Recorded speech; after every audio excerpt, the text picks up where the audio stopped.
I just bought this 2004 Toyota 4Runner. It's got the 4-liter V6, an automatic transmission, it's 4-wheel drive, and it should, in theory, be a great daily, but there is one major catch. This thing's got a bad engine, and we've only got 2 weeks to get it on the road and trail ready.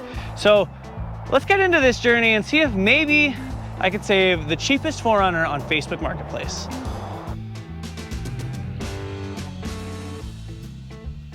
It is finally time to start pulling this thing into the garage and getting an engine into it. And I unfortunately do not think this engine is going to be able to get us into the garage. But just in case it might, I did throw a battery in here. So let's see what this thing sounds like.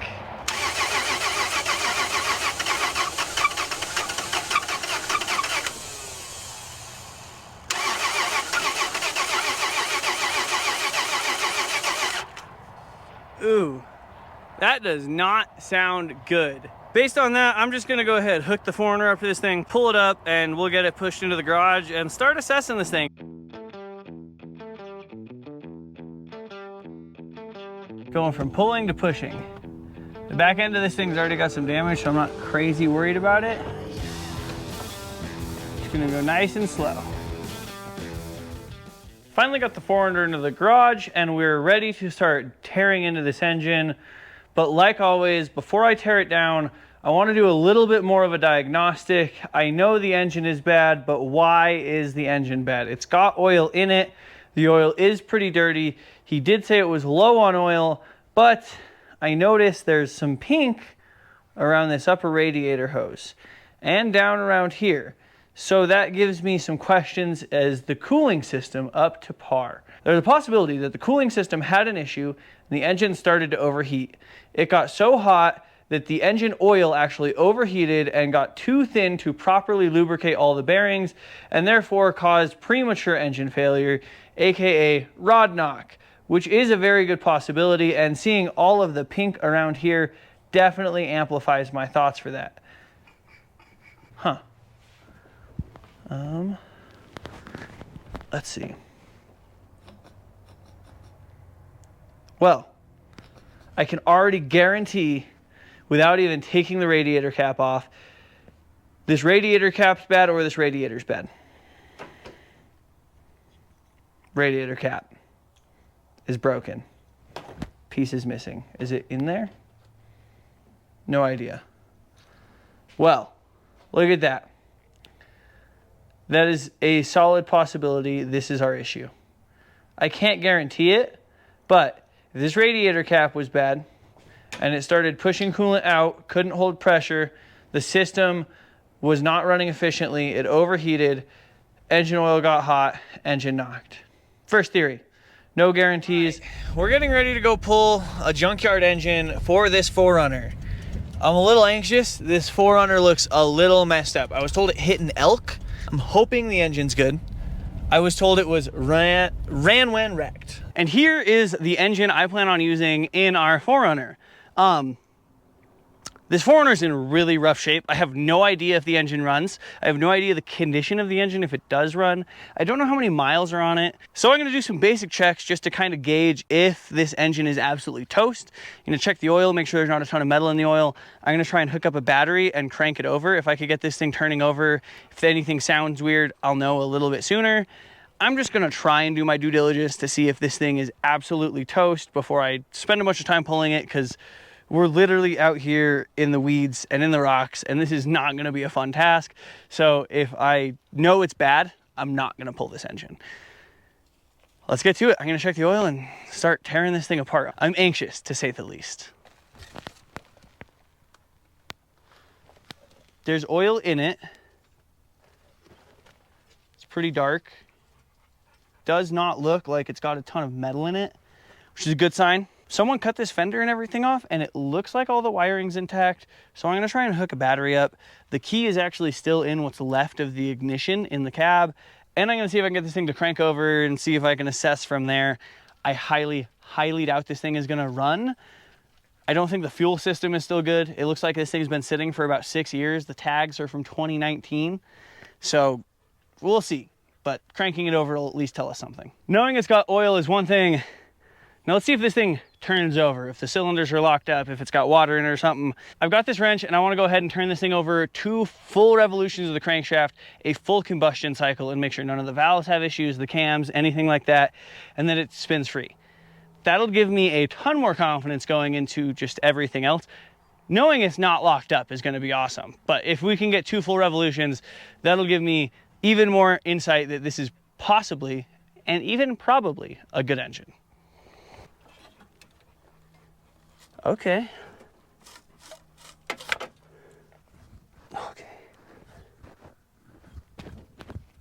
Okay, something's got tight there.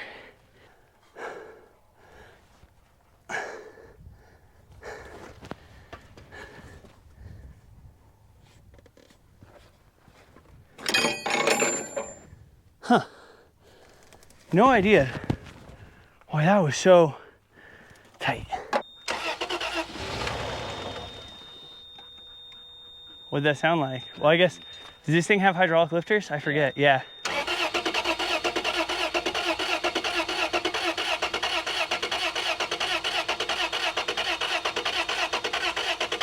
200 bucks. It's like 95 degrees out and the GoPro kept overheating. So you didn't get time lapse. We tried 3 separate occasions and each time it lasted less than 5 minutes in the sun, but got the engine mounts disconnected, the transmission mounts disconnected, the exhaust disconnected, the ECU and wiring disconnected. And I think we're just about ready to hopefully pluck the engine and transmission out together. This has sucked. The sage bushes around here got me all itchy. I've got sticks and rocks and dirt down my shirt. And this gravel, this is what I'm laying on. Like 4-inch rocks, 3-inch rocks, and it sucks. But I'd really love to be done with this because it's been thundering quite often and it's kind of dark above us now. So let's get this thing pulled. It's about to rain.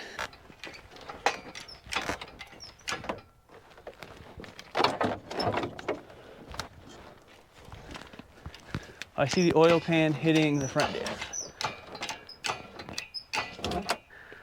I think we're doing things. No, I feel the rain and I'm not happy about it. Oh, love that. That we're picking the whole car up.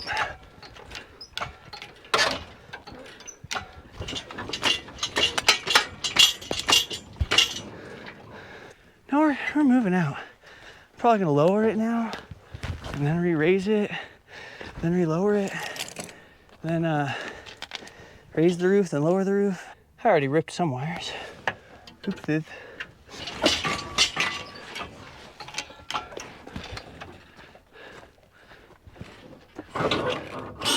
Oh, haha!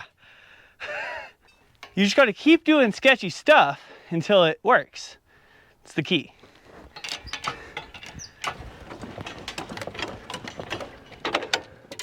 This is dumb.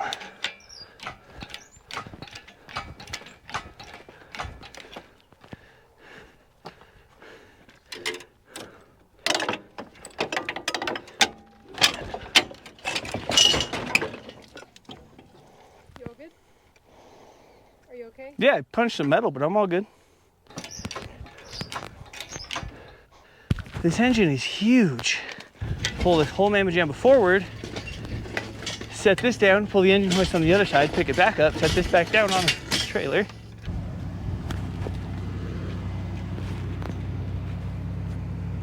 I did not, in fact, break it. Awning good. I will go a little bit further to realign this awning. Almost. You're good. Get this thing on the trailer and then strap it down and get out of here. We got ourselves a 4-liter. Are you okay? Yeah. I'm great. I meant to do that. So meant to do that. That's 100% what I meant to do.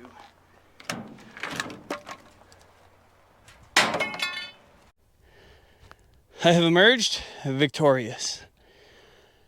Whew, it has not kicked my butt to pull an engine this bad in so long. It took about 5 hours. It's about 5:30, and it was 5 very miserable and hot hours. It was like 95 degrees, laying on a very uncomfortable ground under a kind of sketchy rig. Didn't like any of it, but we got it out, got this cleaned up, got the engine strapped onto the trailer, got everything else we're gonna pull out of here, and time to hit the road.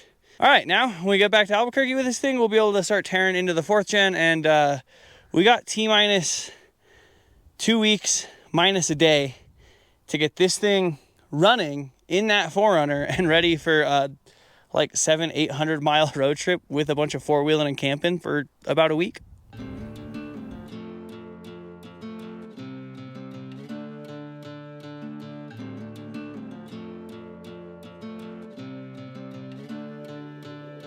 With this engine making all the fun noises it's making, let's see what this oil looks like. Oh my goodness.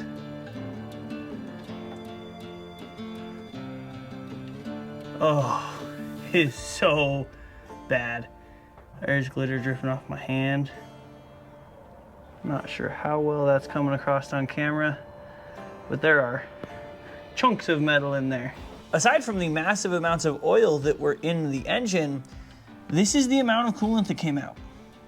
Nothing else. Both the coolant outlets on this engine are pretty high, so that's just the coolant that was in the radiator, but less than a gallon of coolant coming out of this thing. Well, that just tells me that the possibility of engine overheating causing the engine failure is a lot more likely. I can't guarantee it, but that is not a ton of coolant to come out of a radiator this big. It's not a small radiator, but we're gonna continue tearing this thing down.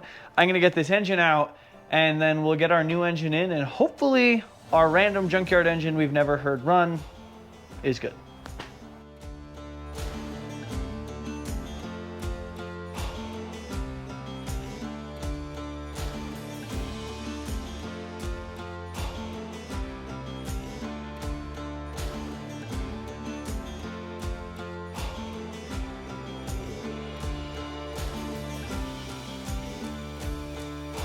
Well, it's out. Got the old engine over there. We've got the new engine over here, pretty well stripped down. I ended up doing a compression test and I got some pretty interesting results. The cylinders were kind of all over the place. 135, 95, 130, 250, 135, 90. Now, when I squirted just a little bit of WD-40 in the two that were 90, they both came up to just under 130. This one was 250 because it was full of oil. This cylinder was full of oil. Looks like there was oil in the intake runner. Don't know exactly what happened. There is a possibility this engine was upside down. The other thing I did is I pulled the old oil filter off and I cut it open. That has also given me some mixed results. There are a few flakes in here, and I don't know how I feel about that. Yeah. Don't know what I'm gonna do there.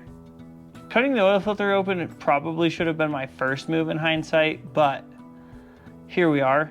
Now finally to the point, I'm ready to drop the new engine in. When I say I'm anxious to drop this thing in, I mean it. So what I'm gonna do is I'm gonna drop it in, get it hooked up as bare minimal as possible to make it run. Wiring, intake, not worried about the accessories, not worried about making sure it's 100% together. Literally just bare minimum to get this thing fired up. I wanna fire it up, look at the gauges, make sure it builds oil pressure, and make sure it doesn't knock. It's my main concern. If it doesn't knock, I'm not worried. But if it's already to the point of having a knock that's audible, it's done, I'm out of here, not much I can do about it. I will have to pull this engine back out and rebuild it, and if that's the case, I don't want to hook everything up. I'll throw it all in a tote in the back and then pull this engine back out, pull the heads off, pull the bottom end out, rebuild it, and put it back together again. But it's what you get when you buy a super cheap engine for a super cheap car and try and do it super cheap. Sometimes it bites you. For now, I'm gonna get this thing installed into here and hopefully it sounds good.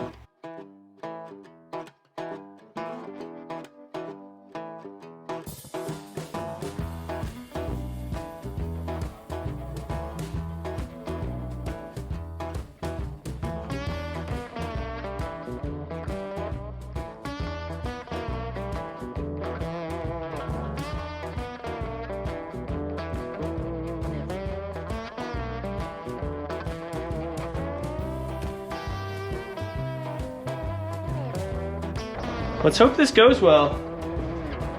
I'm scared.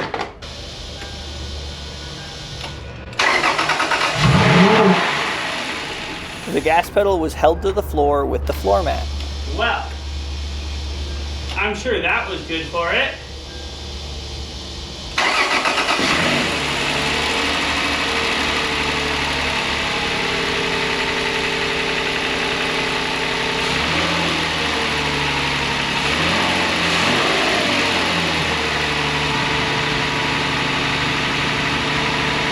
Wow.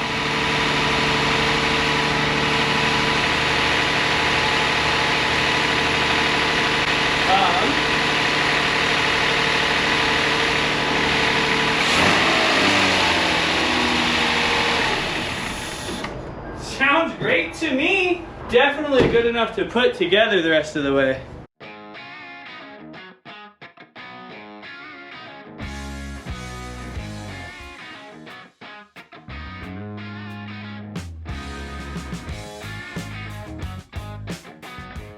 Got this thing out of the garage and it's time to take it on its first real test drive.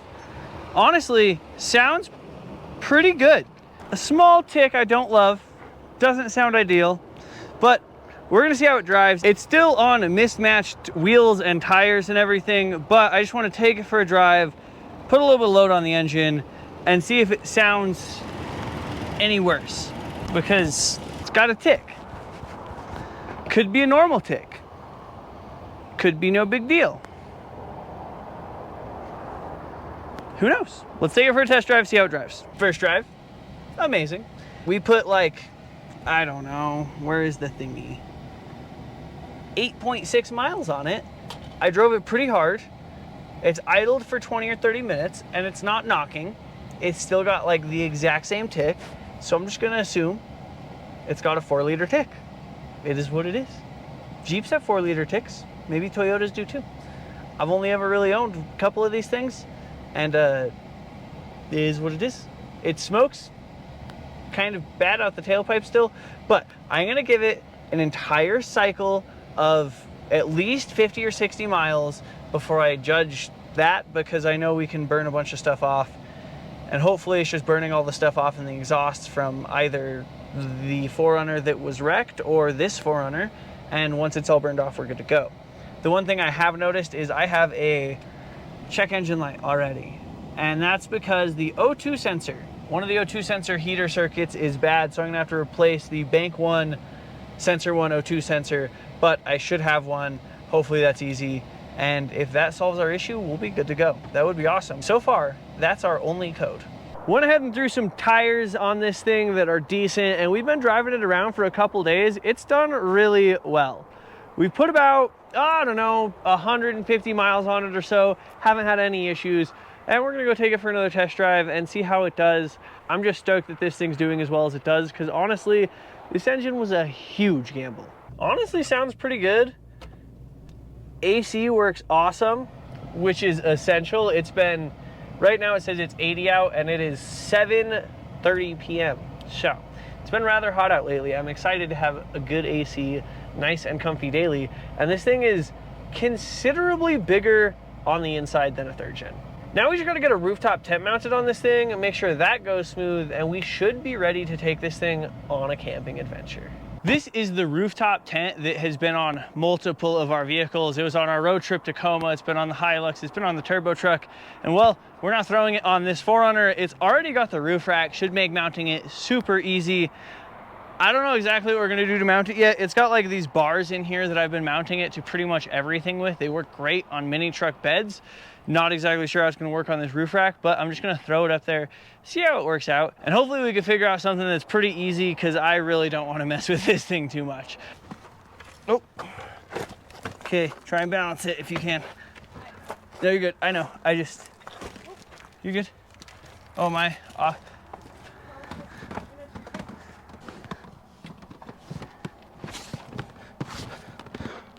cool, look at that.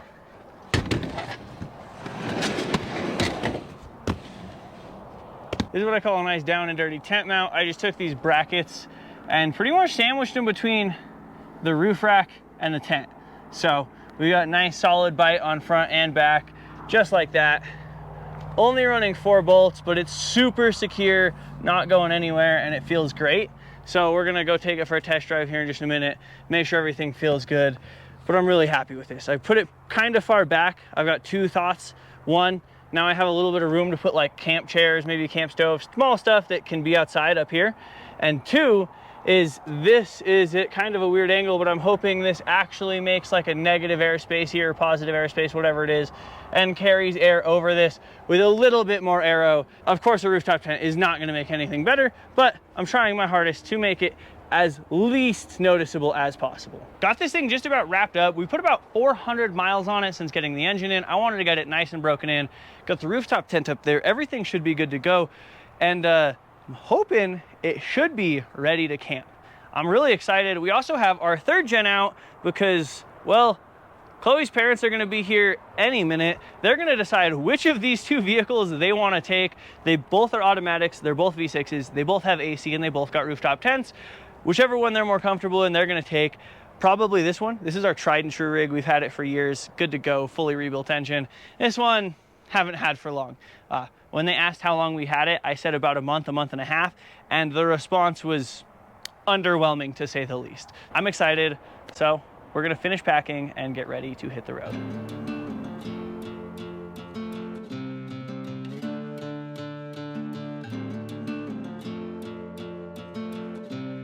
And hit the road we did. We took the highway for hundreds of miles, hit tons of off-road trails, did multiple mountain passes, including Ophir and Bolam, and just had an absolutely amazing time.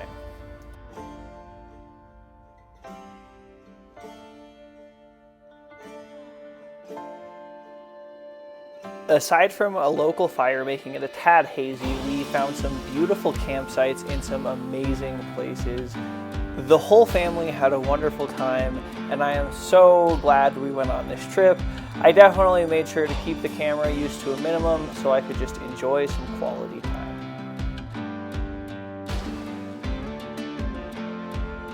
We did it!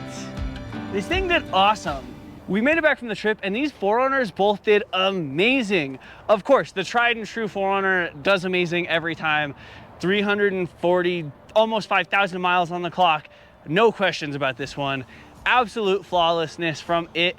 And this new 4Runner, I didn't really know how it was gonna do, but with almost 800 miles on and off-road camping over multiple nights with 3 people and a bunch of gear in here, not to mention the rooftop tent, flawless. We averaged like 17 miles to the gallon. We had 0 issues, and I could not be happier with how it performed. We literally did nothing to it. We just drove it. It did awesome. It performed off-road. I'm stoked. I'm really happy with this thing. I'm also loving the green 4Runner, but we'll see how this thing unfolds. We got into a car accident on our way out of town pretty much. It doesn't look too bad, but actually we hit somebody at about 30 miles an hour. They took a right-hand turn from the left-hand turn lane. I'll throw the footage in there. It was absolutely wild.